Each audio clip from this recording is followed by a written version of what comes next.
have existed in the Indian subcontinent for millions of years.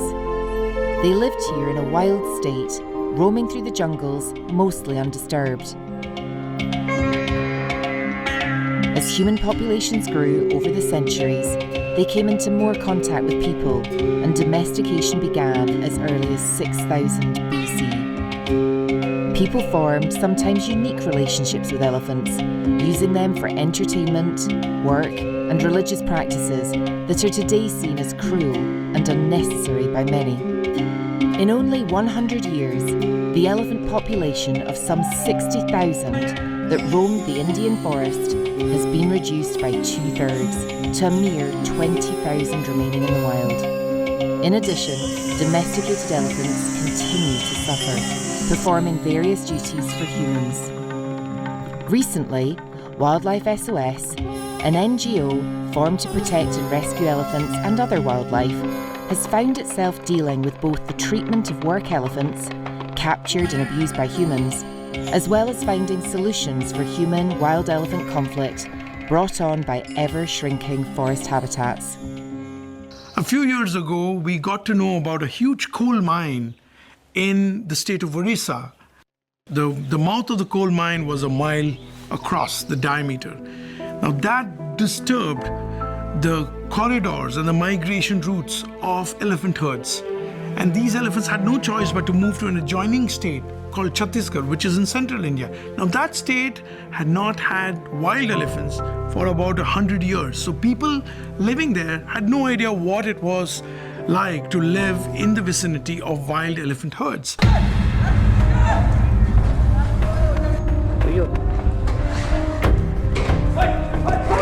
People got careless, they didn't realize the risk that involved living in close proximity to elephants, and there were a lot of accidents. We had over 90 human fatalities in a very short period of time.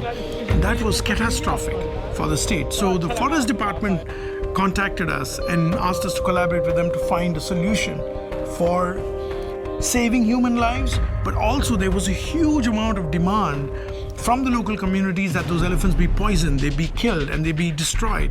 And we didn't want that happening. The problem is that people are terrified of elephants on the ground because elephants can be dangerous, they can damage property, they can accidentally kill people. And I've seen people who've been killed by elephants.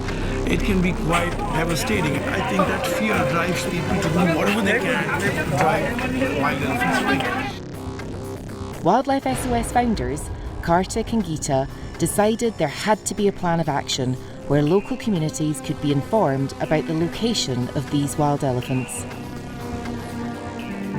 I think our project in Chhattisgarh, where we work with wild elephants, is invaluable because for the first time, the people in that state of Chhattisgarh were exposed to elephants in their landscape.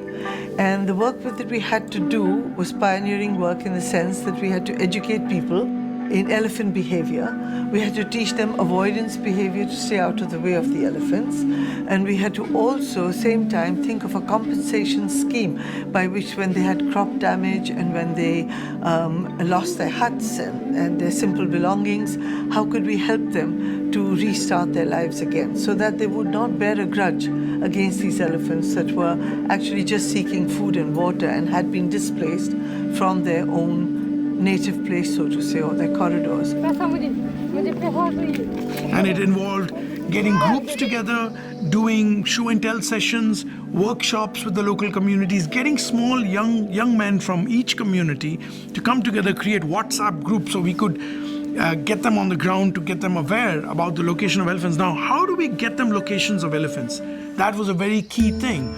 So we could only do that if we could put a collar, a satellite collar, on an elephant. And we found it took us weeks and weeks and weeks. It's not easy. You can't just walk up to an elephant herd, find the matriarch and say, hey, here, kitty, let's put the collar on you. It doesn't work that way. It's bloody dangerous. Wildlife SOS formed the Chhattisgarh Elephant Project. Working with the Forest Department, they came up with a plan to use radio collars on wild elephants, keeping local communities informed about the location of these herds. The idea was to track herd movements and issue alerts to the villages.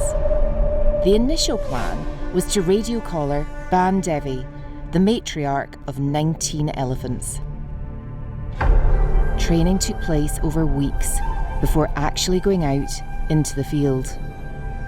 We had to get teams on the ground from our staff who would be willing to take the risk to go and radio collar these elephants. Preparations began on a road on the edge of the forest. Tranquilizing darts were made ready. Now they just had to locate the herd and matriarch in these fragmented Chhattisgarh forests. Putting collars on the wild elephants in Chhattisgarh was extremely dangerous, mainly because of the terrain. It was very flat. It did not give much cover to our team as they were tracking the elephants. And elephants are so sensitive and wary of anything new in their environment, and they hear really well. So for the team to be tracking them all the time, it was really very difficult. Facing constant danger, they tracked the herd for days. But their first attempt to tranquilize the big female proved challenging. Having to fire a tranquilizing dart into a moving herd is less than ideal. Wrong angle. The dart did not penetrate the elephant's tough skin. Next, they tried during the monsoon months, when elephants traditionally come out of the forest. But the second attempt was met with angry attacks by the guardian elephants in the herd. Undaunted by potentially deadly attacks, the team continued, traversing miles of jungle, facing oppressive heat and rain, and the ever-present elephants and their erratic behaviour. Yeah, today morning we got the news that the elephant finished the crop raiding and migrated towards the forest, and we located that area, then did tracking. More than 4 kilometers we went inside the forest. We spot the elephant, but the elephants keep moving. So we are just waiting to settle the elephant rather than going behind and provoke them going further beyond the limit. So now we decided to stay in this area and let the animal to select their own place and make rest. Then we are proceed further. So our team had to walk in the forest on the ground with these elephants roaming around, which is extremely risky, for weeks before we could find the right opportune moment to tranquilize and dart the female matriarch. Finally, they reached the herd and were able to isolate the matriarch. Now the team is approaching there.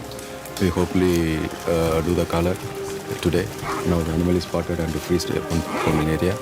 Now the team going to assess the anesthetic setup. We hope to make it soon.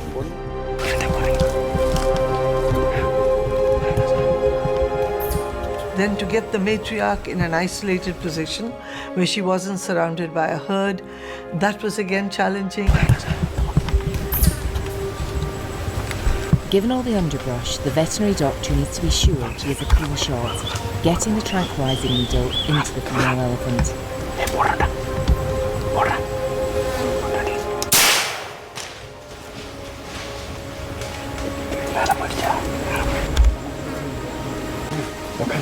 The amount of sedation required for these tranquilizing darts has to be carefully measured out. We followed them for weeks, got them tranquilized. It was a very intricate process of getting the right level of calibration because we did not want the elephants to collapse when they got tranquilized. We did not want them down. We wanted standing sedation. Now that's a very critical process. Once the elephant is darted, the team has to approach cautiously, confirming her level of sedation.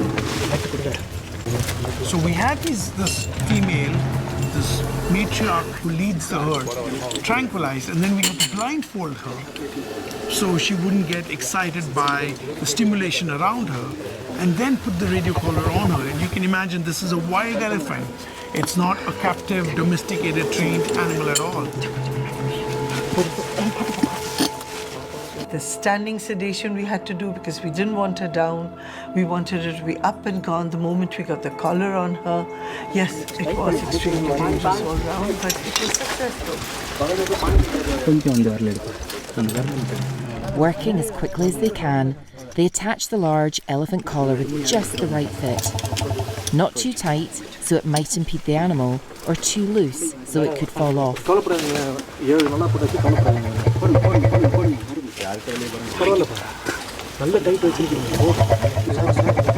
Water is applied to keep her cool.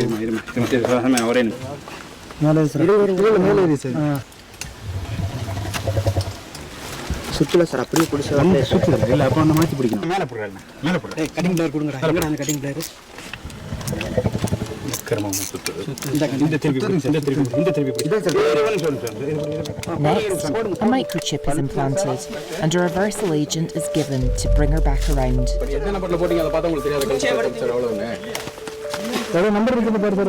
Finally, they have to ensure the transmitter on top is positioned correctly and functioning.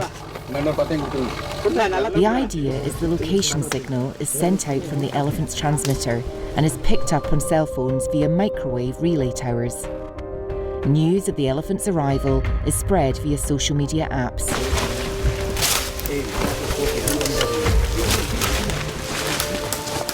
And we withdrew, we gave her the reversal, and she was back with the herd, you know, before we could say Jack Robinson.